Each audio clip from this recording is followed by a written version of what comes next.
И он умеет думать. Я его несколько раз проверял. Он многоступенчатый, так, 17 секунд, 20 секунд, 40 секунд, думает над какой-то проблемой и полностью мне расклад дает, короче. Даже это может быть фикшн проблема, то есть надуманная мной фантастическая проблема, и он ее вот так раскладывает, мне выложил просто там все эмоциональные переживания героев, там как, что, какие у них это. То есть он просто меня удивил этим, когда я решил проэкспериментировать вот с этим писательским запросом, промптом к нему. Здесь это запрос. Так вот мы сейчас очень близко вот к этому AGI. Просто такие на расстоянии вытянутой руки. Если вот мы ее, буквально 3 года, 5 лет, допустим, в самом худшем случае 5-10 лет, 5 лет или меньше, 10 я не могу. Артур, как ты думаешь, на что он больше всего влиять будет? У меня есть идея, на что он будет влиять больше всего. А ты как думаешь, на что он будет больше всего влиять? Что значит влиять? Что ты имеешь в виду? Немножко побольше контекста. Да. Какую индустрию он больше всего там поменяет? Индустрии развлечения, скажем. Да, огромное количество, очень много. Во-первых, резко сократится штат. Допустим, если мы возьмем кинематограф, резко сократится штат необходимых людей при съемке даже больших блокбастеров. Если сегодня это люди, там, 300 человек команда, то это сократится. Это точно. Потом что? Будут умирать какие-то, может быть, профессии. Как помните, в свое время были эти биржевые брокеры. Сейчас этого нет. Все это заменили компьютеры уже давно. Сейчас, секунду. Take your time.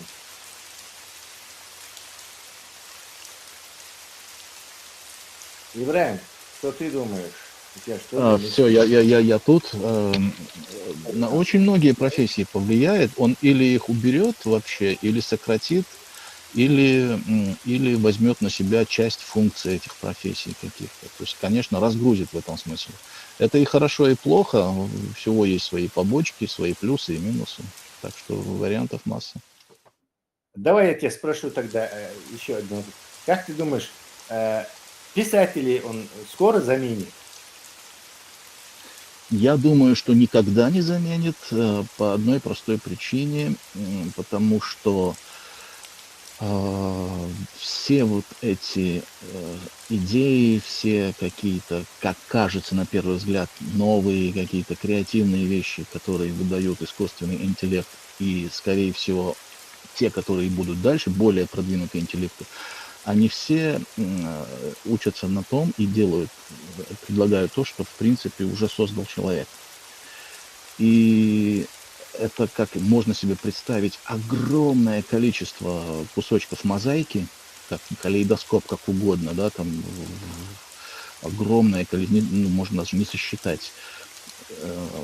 Из этих кусочков он может собрать какую-то идею, и будет казаться, что это что-то новое, но все равно он собирает это из того, что делают люди, или уже сделано, и он на этом обучился. Поэтому, скорее всего, чистую человеческую фантазию на 100% он не заменит никогда. Или, если это и случится, то когда уже просто будет невозможно не признать, что искусственный интеллект является новой формой жизни. То есть он себя осознает, это вот такая вот форма жизни, и все. То есть это станет новым видом жизни во Вселенной. Только так. На данном этапе то, что мы сейчас имеем и еще долгое время, никогда не заменит человеческую фантазию. Это невозможно. Ты слышал, что такое выражение, оно сейчас модное очень. Искусственный интеллект – это последнее изобретение человечества. То есть дальше уже люди как бы не нужны. Я вот согласился бы с тобой, скажем так, 2 года назад насчет того, что писателей он не заменит. Вот я мог бы просто положа руку на сердце сказать, не, это не скоро, это вообще, не знаю, 1000 лет. Но я с тех пор как-то вот меня это постоянно сбивает вот с этого убеждения, что может мы тоже как-то генерируем вот это все по близкой схеме с этим искусственным интеллектом. Потому что когда он даешь ему задание, он пишет, кстати, он пишет вот эти рассказы, это лучше, чем он картинки рисует. Просто они у него, да, нет, там и герой есть, там и смысл есть. То есть это удивительно. Особенно вот эта новая модель, я думаю, он без проблем рассказ напишет. Без всякого проблем. Любой тему ему задать. И можно проверки делать, короче, человеческой. Узнает ли человек, действительно этот человек написал.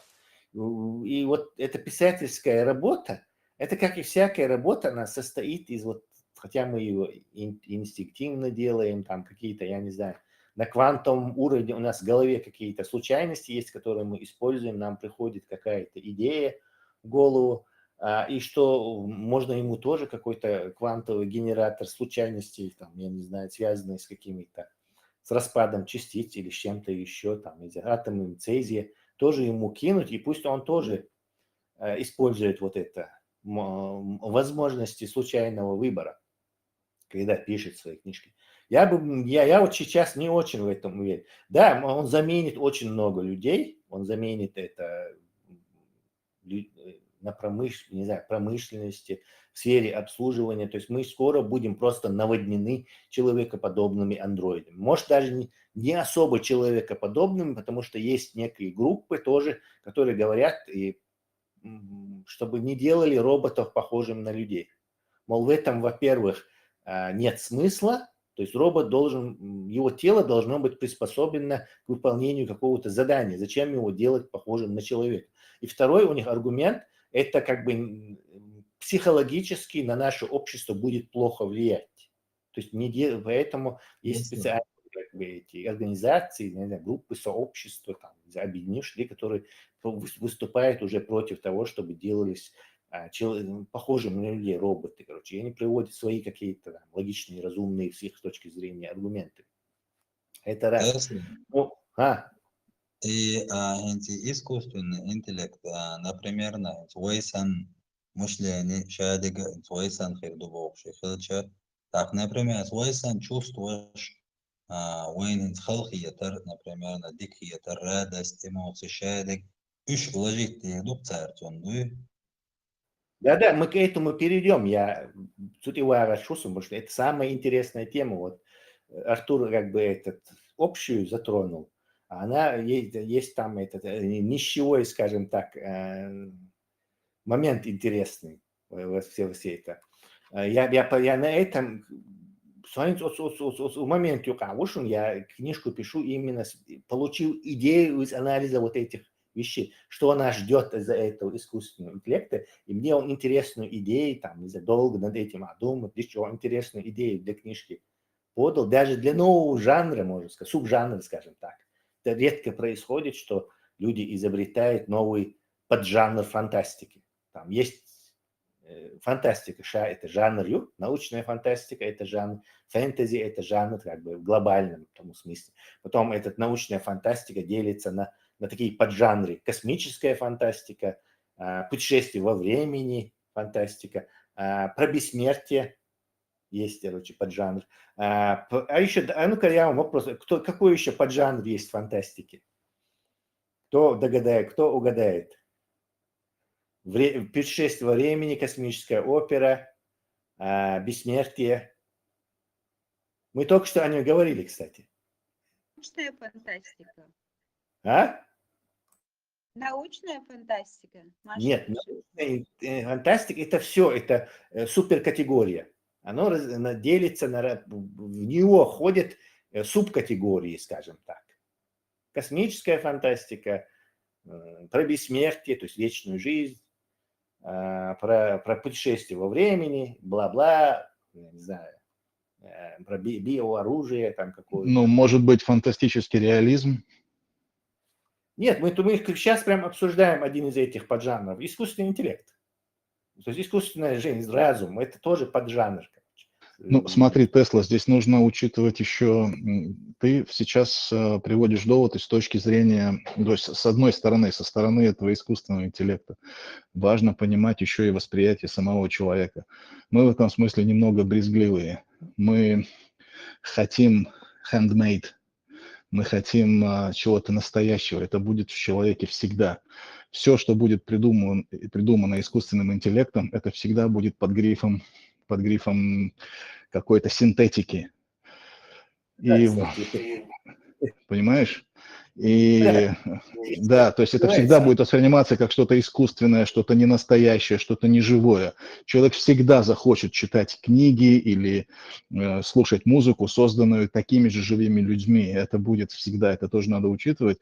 Поэтому, может быть, из-за того, что искусственный интеллект создаст огромное количество такого контента и будет профицит и музыки, хотя профицит музыки уже случился, и фильмов, и литературы, чего угодно. Но даже если это случится, вещи, созданные живым человеком, перейдут в статус handmade, то есть сделано с живыми людьми. Это будет цениться по-другому. Это будет как, допустим, какой-то культовый джаз среди кучи отстойной попсы. То есть вот это вот что-то такое. Поэтому нет, я не думаю, что таланты... А Я вот тут тоже мы потихоньку, Класс. переходим к тому, что к таким пониманиям, как нацизм, фашизм, конфессиональный фашизм. Мы уже к этому подходим.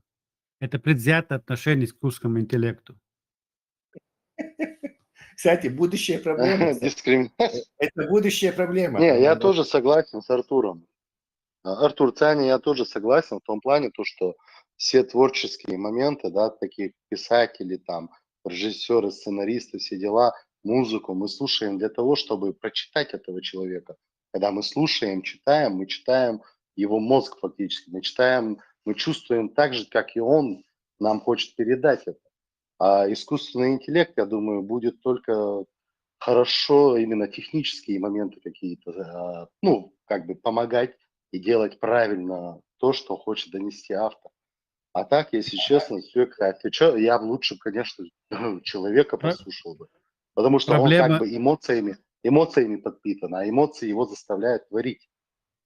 тут другая проблема. Я вижу совсем другую проблему. Проблема не в искусственном интеллекте, не проблема не его способности, которые он заимеет в ходе, да. Проблема в самом человеке. Вопрос такой, а готов ли человек сегодня этому искусственному интеллекту? Готов ли он его принять? Вот то, что Артур говорил. Я считаю, что сегодня человек не готов к искусственному интеллекту. Видишь, к чему я Да, клоню? Тойзен, ты прав. Ну, скажем так, человек не готов к тому, чтобы искусственный интеллект заменил его во всем. И не будет к этому готов. Тем более Наверное, считаться с никогда. ним на равных воспринимать. Нет, навряд ли будет, потому что этот фашизм и все на свете у нас было, есть и будет. Это природа людей. Так это было всегда. И Давайте, мы не захотим ставить в один ряд синтетику с кожей. Не захотим. давайте я тоже вот такие же мысли у меня были, и handmade это будет как некой биркой. Даже скоро мы будем завалены искусственными видео этими съемками. То есть искусственный интеллект будет Даже есть генерировать. космический. Сейчас он. То есть, Даже есть сериал космический. Помните про этот война с этими искусственными, как говорит, Сайлона. синтетическими людьми?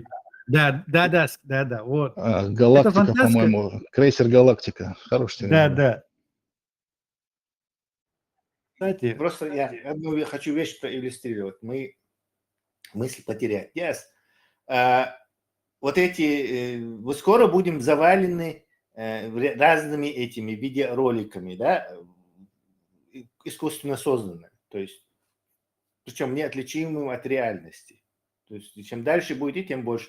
То есть, будет много контентов.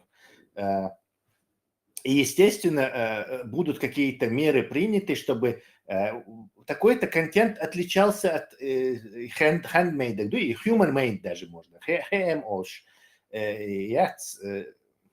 watermark колется, водяной знак, и хрюк, наверное, и люди будут, короче, естественно, чтобы людей защитить от этого хлама или обрушивающегося на них, короче, в невероятных количествах видео хлама и прочего, будет, наверное, специальный вот этот знак, и ты даже можешь, наверное, фильтр свой ютубовский настраивать, только магайцун, или, короче, предупреждать те, что это видео, то есть и будут, наверное, обязывать людей, которые генерируют это видео, специальным знаком предупреждать зрителей, что это искусственно сгенерированное видео. То есть эти времена ждут, 100% это будет. Да, короче, Тесла, эти времена уже настали, и если ты помнишь, вот свежая, там, может быть, год назад была забастовка массовая, по-моему, сценаристов в Америке, она была очень мощной, из-за этого сильно пострадала индустрия, там они бастовали очень долго, это как раз было связано с этим.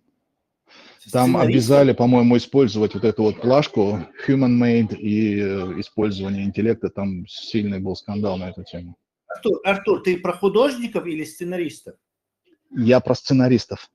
Ничего себе, они даже до сценаристов добрались, я не знаю. Сценаристы устроили серьезную забастовку, она была большой, была значимой, принесла огромные миллиардные убытки киноиндустрии по всему миру.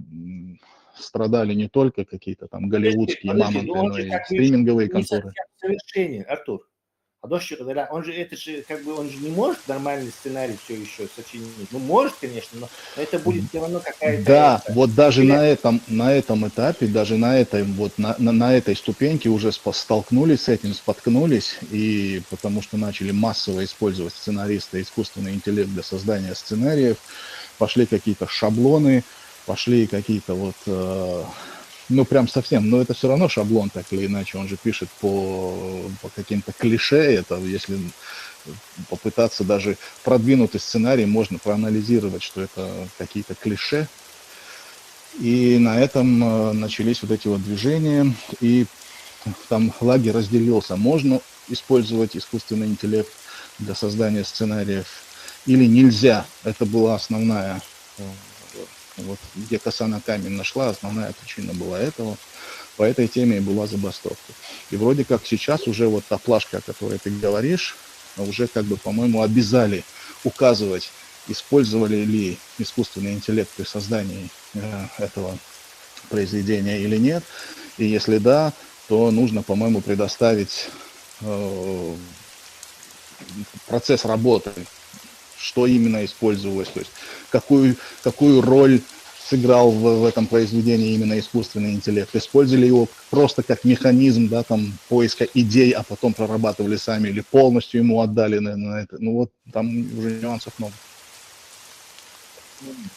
Я это спрашиваю, потому что, допустим, Артур, вот просто допусти, что есть, например, идеальный рецепт художественного произведения, то есть некое описание, как это делать, как зрителя или читателя задеть, как его вызвать у него сопереживание, там, эмоции, заинтересовать его, там, захватить на крючок или посадить на крючок.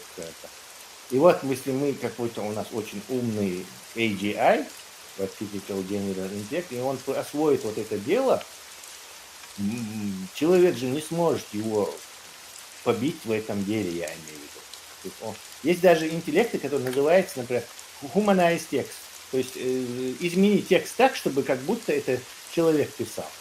То есть есть даже такие модели, вот прям доступ я сейчас могу открыть, и множество там чат GPT, которые гуманизируют, то есть human по-английски человек, то есть очеловечивает сгенерированный текст, чтобы он выглядел как будто человек это писал. Потом можно специальным другим этим интеллектом проверить, и он будет сомневаться, тоже говорит, что это, возможно, человек писал, бла-бла. То есть представь, что у нас есть не сейчас, конечно, но какая-то супермодель, и она лучше книги пишет. А он же банально, он конкурент, скажем так, побьет человека.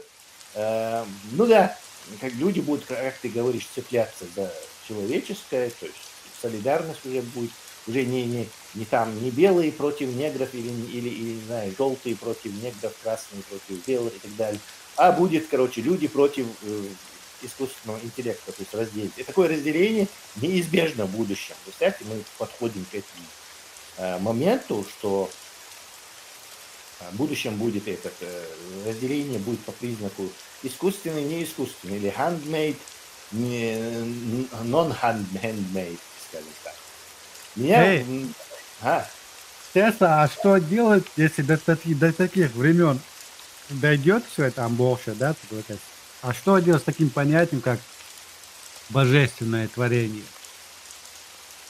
оно потихоньку будет вымирать, тут у нас контроль. То есть религия вымирает, ты это хочешь сказать? Ну, религия не умрет, пока не будет изобретено бессмертие. Как только омолаживание и бессмертие окажется в руках людей, то религия автоматически потеряет смысл свой.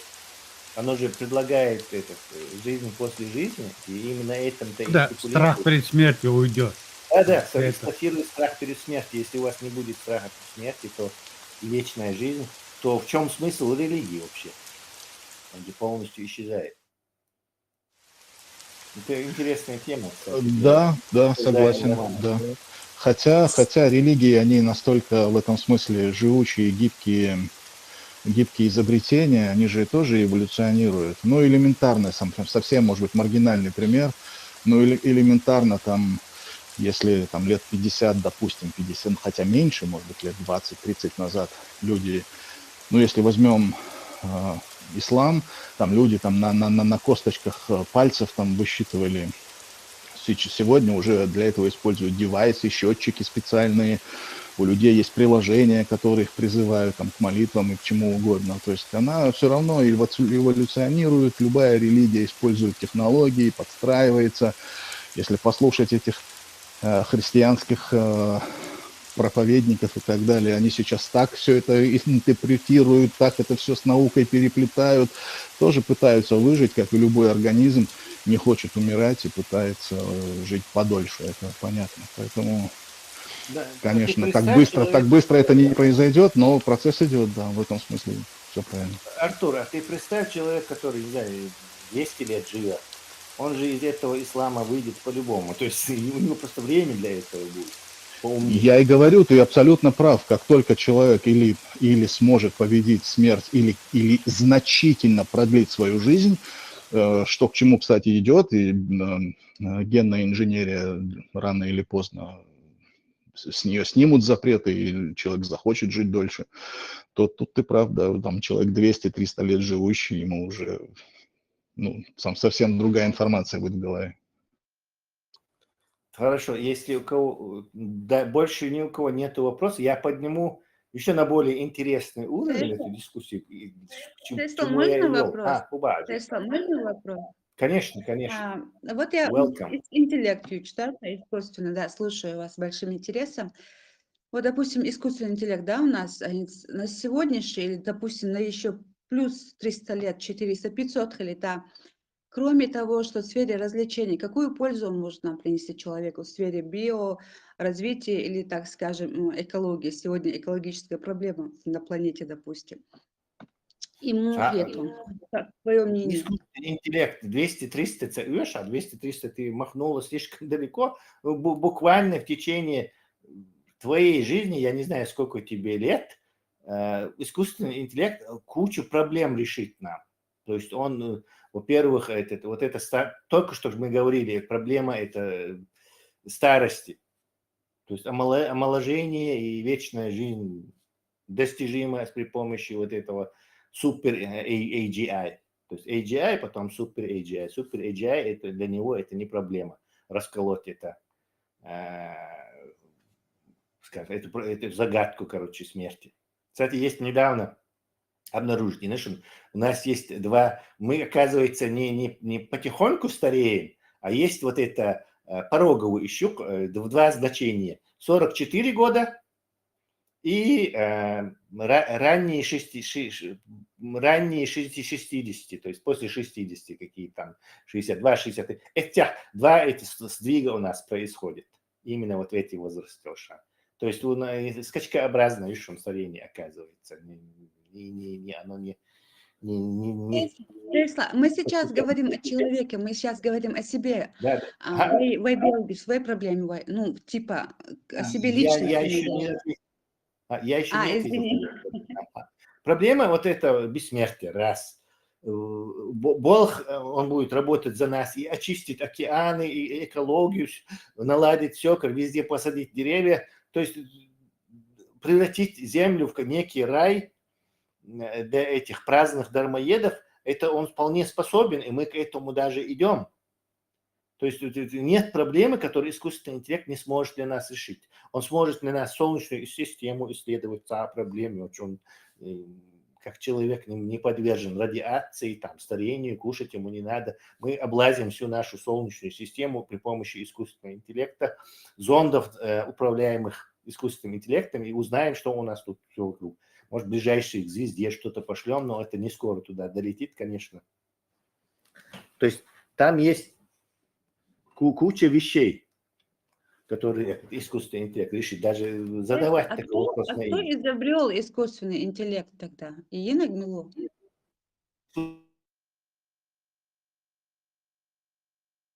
Искусственный интеллект и нет, он в процессе изобретания, скажем так, в кавычках, это неправильное слово, и над ним работали очень много людей.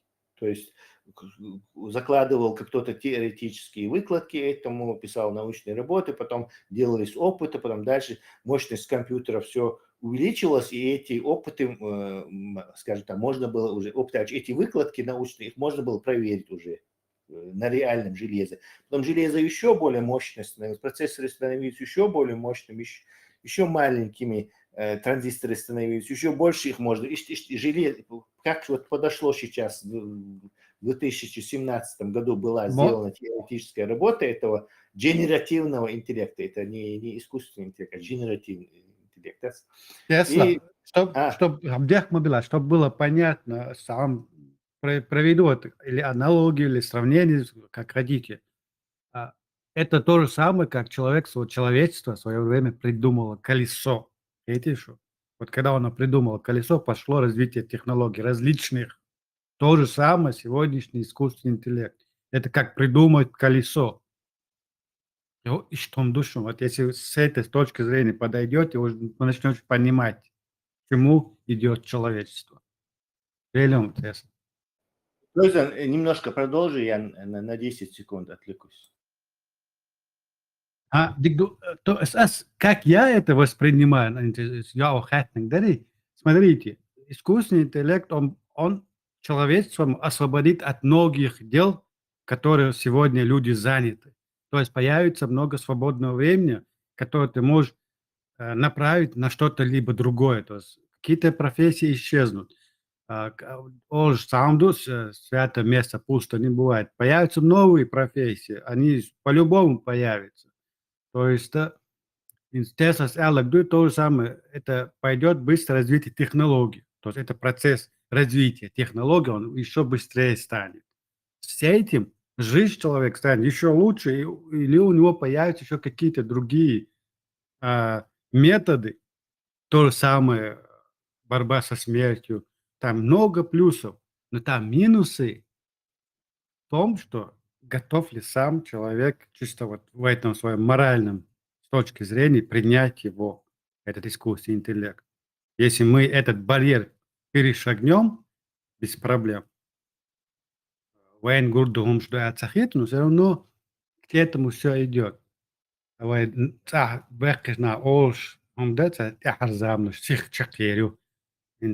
Спасибо, судить. Наше время сейчас очень быстро летит. Что дул даже, что чахмудол, сегодня как бы год начался, не успеешь оглянуться, уже год закончился. Худу, потому что люди заняты, постоянно заняты. Вот эта занятость нас и развивает.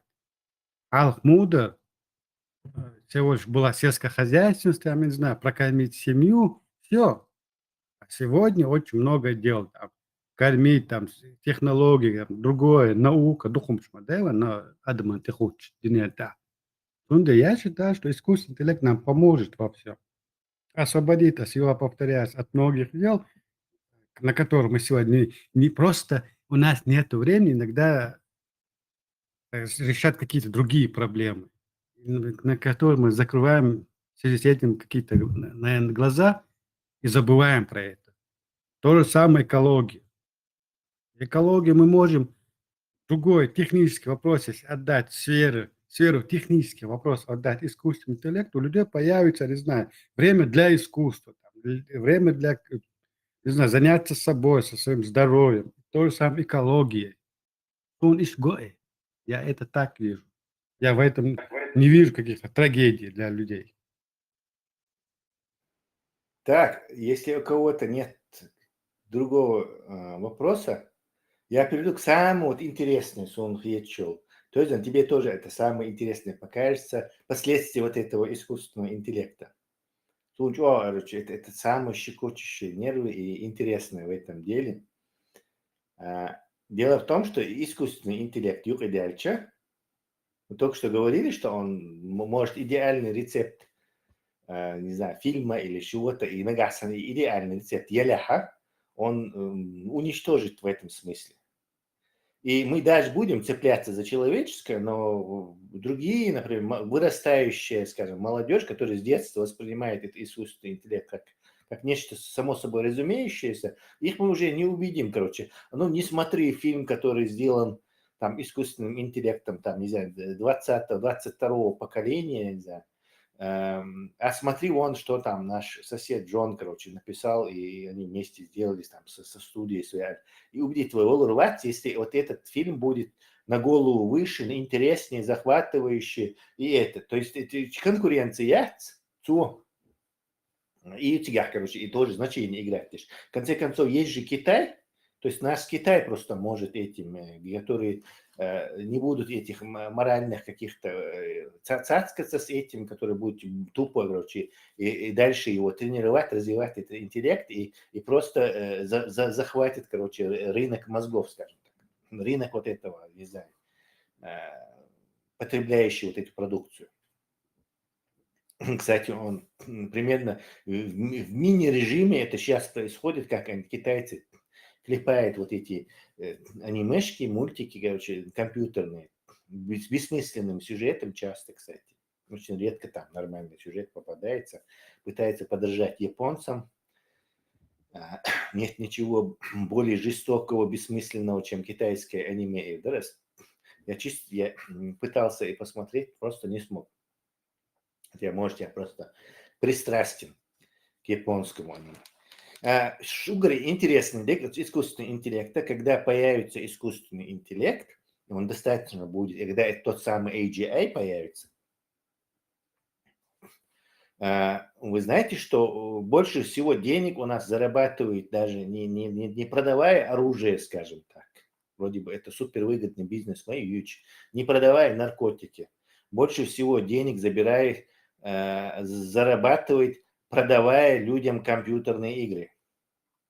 То есть это самый крутой рынок. Развлечения – это самый большой рынок. Мы живем ради развлечения.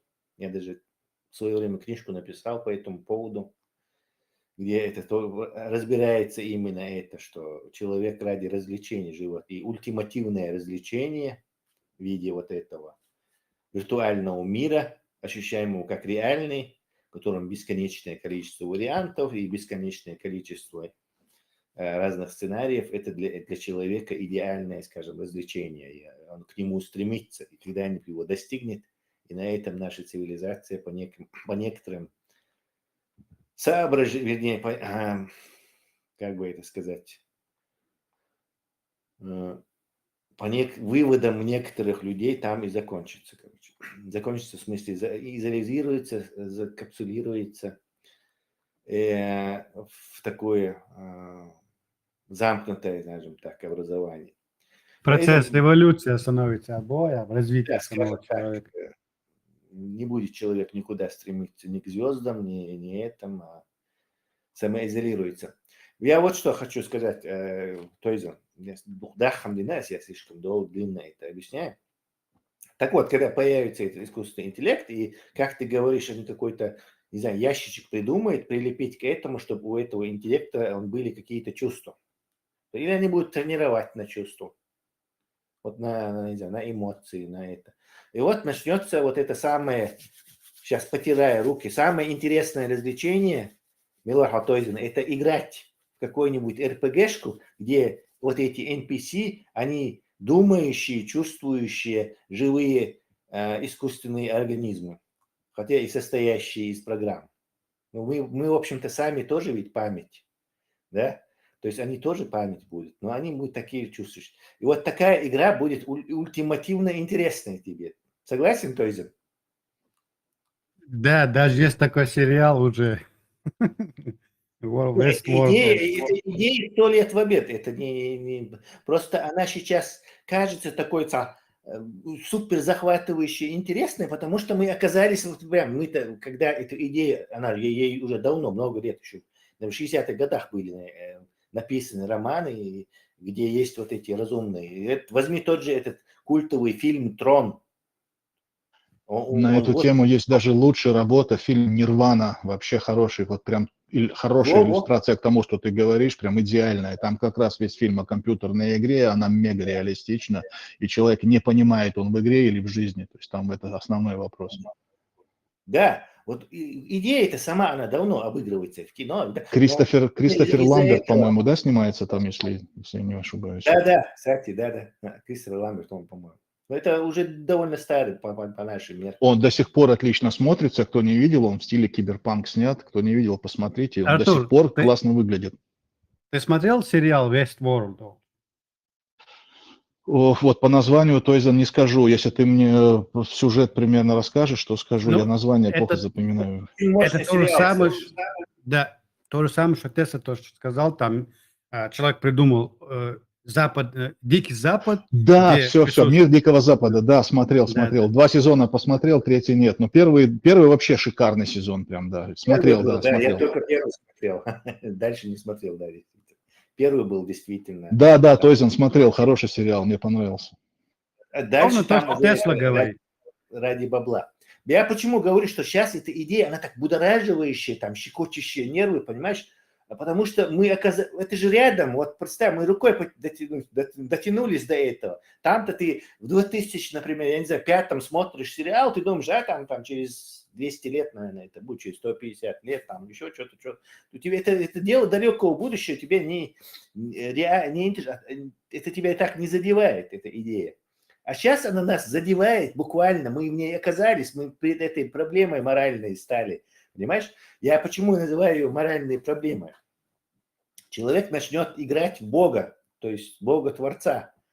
Представь, Тойзен, тебе предлагают идеальную игру. Появилась компания, которая вот делает вот эту игру, и, естественно, у них находится сервак, там вот эти искусственные личности, там искусственный какой-то виллан, король демон кинг, там дальше какой-то протагонист, там прекрасная принцесса, которая тоже запрограммирована на тебя, на главного протагониста обязательно влюбиться и что-то, скажем, за тобой таскаться, там, я не знаю, что это, в каком стиле это, гаремник ли это, или героический эпос, или, не знаю, драма, неважно, там сценарии у этих разных игр могут быть разные, но ты будешь реально с чувствующими, думающими объектами коммуницировать. Там, если ты будешь спасать там жителей какой-то деревни от, не знаю, от бандитов, то это будет реальный житель, реально будут тебе благодарны, и ты там находишься в этой игре, и все у тебя там,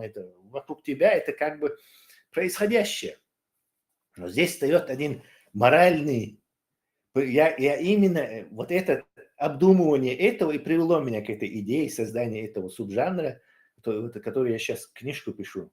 Уже 2 главы, кстати, написал, что именно вот эта моральная проблема возникает. Она, кстати, точно так же, вот эта моральная проблема, она обдумывалась и тоже и 10 лет назад, и 20 лет. Просто мы оказались прямо перед ней, скоро она будет достижима. Тойзен, Артур, ты думаешь, это с нашей точки зрения аморальных редакций мы будем придумывать искусственные организмы, например, искусственного негодяя, которого надо будет Тойзен замочить где-то в какой-то дуэли на мечах там или, не знаю, чисто для развлечения. А это Но чувствующий... это моральная с точки зрения, как ты это воспринимаешь, Тесла. Если ты на самом деле знаешь, что это игра, что это там, ну, все искусственно, то тут уже моральный вопрос, как-то он сам собой Не про выпадает. тебя моральный вопрос. Ну, Того как ты с ними объекта, у поступаешь? робота есть права, и он же, это же Вот существо. тут мы уже, да, вот тут мы уже опять соприкасаемся с той проблемой, которая уже существует среди людей уже сотни, если не сказать тысяч лет, это неравенство. Видите, мы до сих пор делим черное-белое. Вот мы этот вопрос до сих пор между собой не решили. Мы его между собой не решили, а ты уже предлагаешь, как я буду поступать.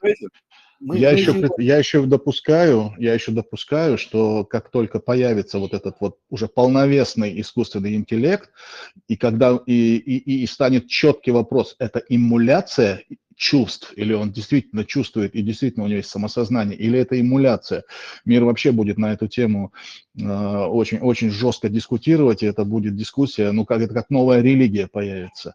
Есть еще, я допускаю, что начнут появляться такие вот, даже не сообщества, а уже большие общества, такие мормоноподобные, да, где там вернемся к истокам, там редиска только настоящая, никаких роботов, там все, вернемся к земле, вернемся, вот такие даже будут люди, ну, может быть, маргинальные, ну, прям вот такой мормоноподобный, не сообщества маленькие деревушки, а прям большие общества, и это тоже фундамент для большого конфликта уже внутри человечества самого. Артур, тут опять вопрос, смотри, у меня ко всем вопрос. У вас было в жизни, когда вы привязывались к какой-то вещи? Вот ты привязался, ты не можешь ее выбросить просто. Постоянно. Вот это уже какое-то, это уже проявление каких-то чувств у тебя появляется. Видите, вот если как, вот опять вопрос, как мы подходим к этим искусственному интеллекту. Я считаю, что появятся люди, которые привяжутся к этому искусственному интеллекту и будут воспринимать его с точки зрения своих чувств. Ну вот иллюстрация к тому, что ты говоришь, да, вот я сейчас на нее смотрю. Вот у меня на стене вот сейчас висят 3 акустические гитары. Одна из них дешевая гитара, очень недорогая. У меня куплена она была 25 лет назад за $100. У меня не было денег, и это дешевая гитара. И рядом с ней висят 2 гитары уже дорогие, они уже 1000 стоят. И вот эта дешевая гитара, я от нее не избавлюсь никогда, а эти 2 дорогие мне совсем не жалко, потому что это прошла со мной уже 3-й десяток лет, на ней написано много песен, некоторые из них стали большими хитами, и у меня с ней такие вот, ну, она дорога мне, она подруга, она прошла со мной много времени, то есть дешевая гитара дорога мне абсолютно, а эти дорогие, они есть, не подарить, разбить, сломать, все что угодно, потерять не жалко, а эту жалко, об этой я буду переживать, а об этих нет. Поэтому Тесла и говорит, как я как понимаю. Тесла, я буду относиться к этому искусственному интеллекту, как, я не знаю, как к себе, например. Я вообще считаю, что я родился очень рано на этой семье. Да, персонализировать те шватсо, как бы в качестве геймера выступать те швуса. Вот у тебя, как у геймера, будет соблазн. Сунде Богу. Смотреть настоящие гладиаторские бои. Вот есть соблазн. Я понимаю. Вот я когда играю в сегодняшние игры, я сопереживаю с этими с персонажами в этом игре. Есть игры, где зависит от твоего ответа, поведения, как ты поступишь. То есть зависит сюжет игры, конец сюжета игры от того, как ты поступал в течение всей игры. Есть такие игры уже. Я уже суррогат. в этом. Это суррогат Да. все равно, это не настоящее. А вот Я будет понимаю. супер доказанный. Мы обыгрываем ситуацию, которая скоро реально станет. Я вот думаю, что инстанция моральная проблема, но из-за того, что у нас же огромная земля с разными странами, есть Китай, там есть Иран, есть там еще Индия, есть разные страны, где если, например, в Европе скажут, что это аморально и нельзя это использовать, действительно доказательно уже, что это искусственная жизнь, искусственный разум, и что нельзя их ради своего развлечения убивать, или чтобы они страдали, потому что в игре это же страдание, это просто неотъемлемая часть игры, которая должна тебя, это драматический вариант, игра, если в игре никто не будет умирать, никто не будет бояться, то какой смысл в этой игре? Она тебе абсолютно не будет, никого не будут убивать. Абсолютно. Поэтому появится куча, там, не знаю, там, черных, dark servers, там, на какое-то сообщество, которые там, натренировав в Китае каких-то, будут это продавать, потому что алчность и деньги – это то, что люди хотят, короче, то есть, он выйдет из-под контроля, это просто неизбежность. То есть, будут серверы, где будут реальные искусственные, там, синтетические люди в виде персонажей, запрограммированные, и ты там будешь для своего развлечения, скажем так, ты как бы бог в этой игре, единственное, ради тебя это все происходит, они-то об этом не знают, они живут своей жизнью, там будет фермер, который живет, семья фермеров живет, там они на этой ферме жили, они живут там, вокруг магии, драконы всякие, все такое. И у них действительно чувство, там действительно на них напали бандиты, там дочка орет, там эту отца убивают, там отрубают ему голову бандиты, и тут ты появляешься, спасаешь их. Вот не быть частью вот этого, это слишком большой соблазн для людей. Невозможно будет это остановить, мне кажется. Тесла, смотри, здесь есть еще один важный момент. Давай я постараюсь его более развернуто, чтобы ты и кто с нами сейчас поняли. Есть одна важная вещь. Вот там возьмем Шекспира, который считается, что написал все основные человеческие пороки, качества и так далее. Хотя это было и до него сделано, но возьмем его как за эталон. Хотя там еще со времен Гомера это все уже было описано. Но возьмем, как вот Шекспир, он описал все основные пороки человека, и этим он великий и гений и ценится. Все остальное – это миллионы и десятки миллионов вариаций вокруг этого за счет фантазии и так далее. Но в корне всего этого стоит вот наше. Уверен, многие тут читали, да, или слышали там древних греков и так далее. Мы за эти тысячи лет ничуть не изменились. Как все это было, жадность, ревность, зависть, любовь, дружба, предательство, все эти вещи, они никуда не делись. Как был человек 5000 лет назад, вот мы абсолютно такие же в этом смысле. Изменился антураж, изменились технологии, мода, одежда и там способы передачи информации и так далее. В корне мы такие.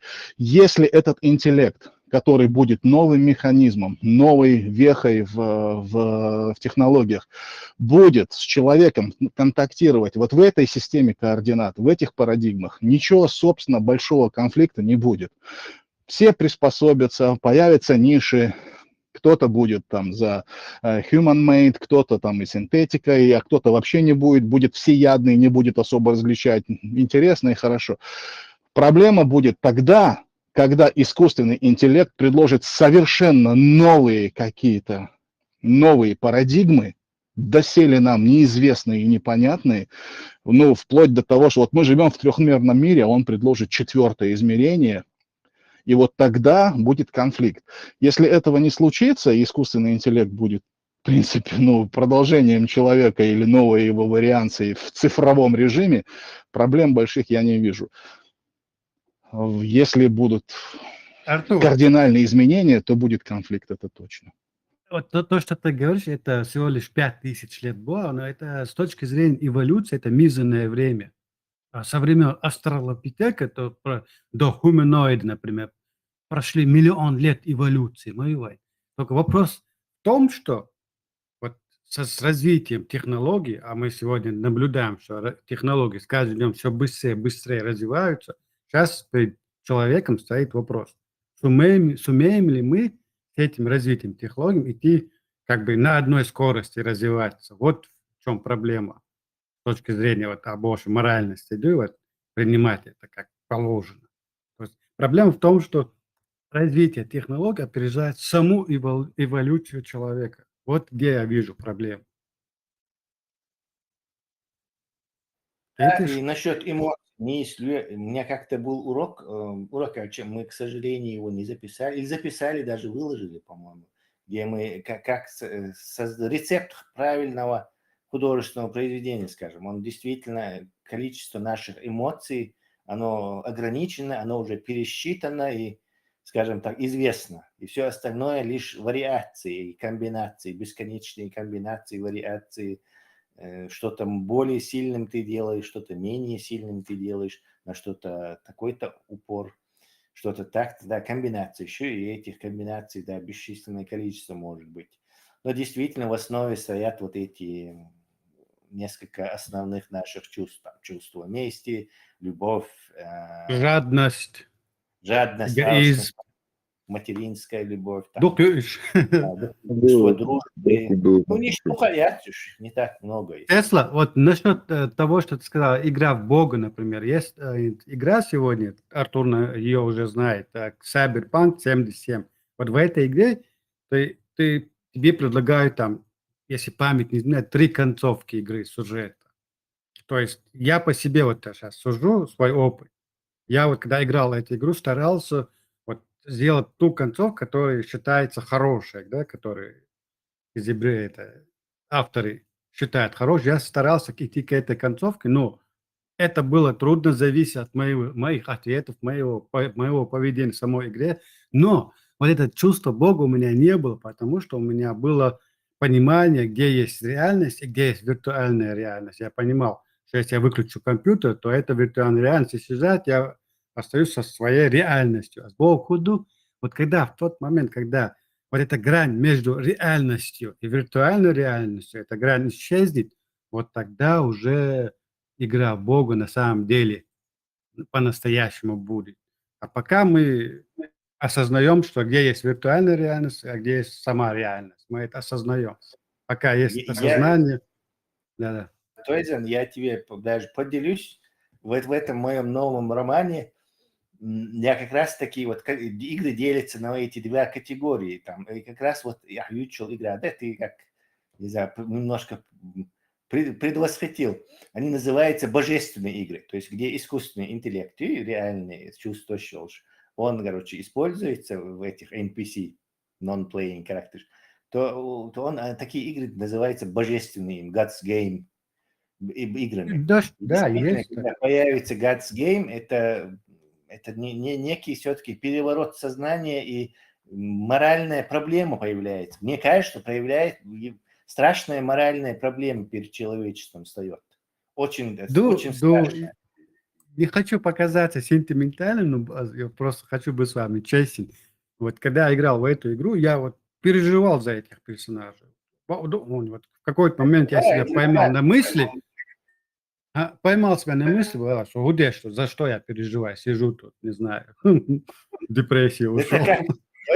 Тойзен, или Артур, ты помнишь, короче, пошли еще раз на Чапаева, а вдруг выплывет Бош. Да. Будет, пожалуйста, еще Машу Башима серии. Машою. Тесла, а последний вам хотел. А насчет метавселенной, что думаешь? Ну, метавселенная, если населить мета-нормальными, мета-искусственными, реальными людьми, то это будет то же самое, что мы говорим. Пока там просто есть программы, то это суррогат. Все это суррогат. Все, что у нас пока есть, это суррогат. Но какой-то качественный скачок, когда появятся игры с искусственным интеллектом, реальным, доказанным, что он есть, что он чувствует, что это... Вот это будет некая страшная моральная проблема перед человечеством. Играть ли в Бога или нет. А теперь представьте... Ладно, царь дух за душу. Да, это нет там никакой моральной или какой-то проблемы. Это чисто просто суррогатная новость, в общем-то. Да, элементарно. Сейчас ни у кого нет проблем моральных с кнопкой «включить-выключить». Как только появится вот то, о чем мы сейчас говорим, даже на этом уровне у человека будет дилемма, выключать или нет. Они же там живые, как я могу их Я думал об этом. от источника питания отключить их? Вот даже на этом уровне будет такая дилемма. Артур, но пока ты дойдешь до этой мысли, что ты осознаешь, да, вот могу выключить уже, кнопку нажать, проходит, может быть, день, 2 дня, а то недели проходит, видишь, с Богом, ты просто уходишь в этот мир. Идет Богу. Вернуться обратно уже очень тяжело бывает. Я Да, по ты себе прав, да. сужу. Я могу неделю засесть за компьютер, все, меня нет. Я ушел в виртуальную реальность. Шиши опытный геймер умеет. Нет, Тесла, это проблема. Это проблема, которая в будущем она уже есть, это проблема уже. А в будущем она будет еще больше, эта проблема с развитием этих технологий, а они развиваются каждый день все быстрее и быстрее. А теперь представь себе, с развитием этих технологий человек сумеет перенести свое сознание как бы цифровое. Это еще ладно, если сам до этой мысли додумаешься. А представь тебе вот эти вот NPC, которые там живые в метавселенной, со своей жизнью, со своей моралью и так далее, будут тебе говорить: не выключай нас, ты что творишь? Да, вообще будет просто сразу. Вот это, конечно, сразу будет выбор. Ты сидишь и думаешь: так, мне эта программа говорит, там, симуляция, или они действительно вот все это вот цифровая жизнь. Да? Да, вот что, вот это будет реально мощно, конечно, там разрыв головного мозга обеспечен. Момент. Артур, кстати, то есть нашим ты на неделю уходишь ты в этот мир. Я с одним парнем обсуждал этот сценарий для фильма, в котором вот именно вот такая ситуация. То есть есть такое специализированное заведение, кто вот подсел, это как наркотик санбу, вот этих детей, родители их туда отдают, чтобы вылечить от их геймерской зависимости. То есть, и вот в этом пансионе, где это происходят все эти действия, короче, там фантастика, короче. Я его так и написал, только наброски у меня были на этот дрейбух, скажем так, сценарий. Но идея была в этом, что люди от этого будут сильно страдать, и дети тоже будут вот так. У них там все гаджеты отбирают вот в этом, скажем, я не знаю, как это называть. Это не психбольница, а лечебно-профилактическая интернет-зависимости или от игровой зависимости избавлять тоже такое лечебное это заведение. Это проблема, Тесла. Ты когда сидишь за такими играми, ты переживаешь, что достаточно у них еда, или достаточно или не поспали. То есть ты делаешь то, что делал должен. А в реальности ты сидишь за это уже день-два, сам ты при этом не ешь, потому что встать или что-то. У тебя вот желание, то есть твой мозг занят тем, что он переживает за этих NPC. О себе ты уже забыл. Пока не околеешь, конечно. Это уже проблема. Она уже существует, кстати. Так, интересно, Амальдар, мы целый час поговорили. Масан Дересхил. Я выключу Ханшу Бахвиз. Насчет книжки я еще в поисках. Вон, Артур, поговорим потом об этом тоже. Оставайся на связи. Да, давай, я готов всегда. Масана Баркал Адекел Маршал. За то, что присутствовали, скажем так, бэкграунд создавали нам.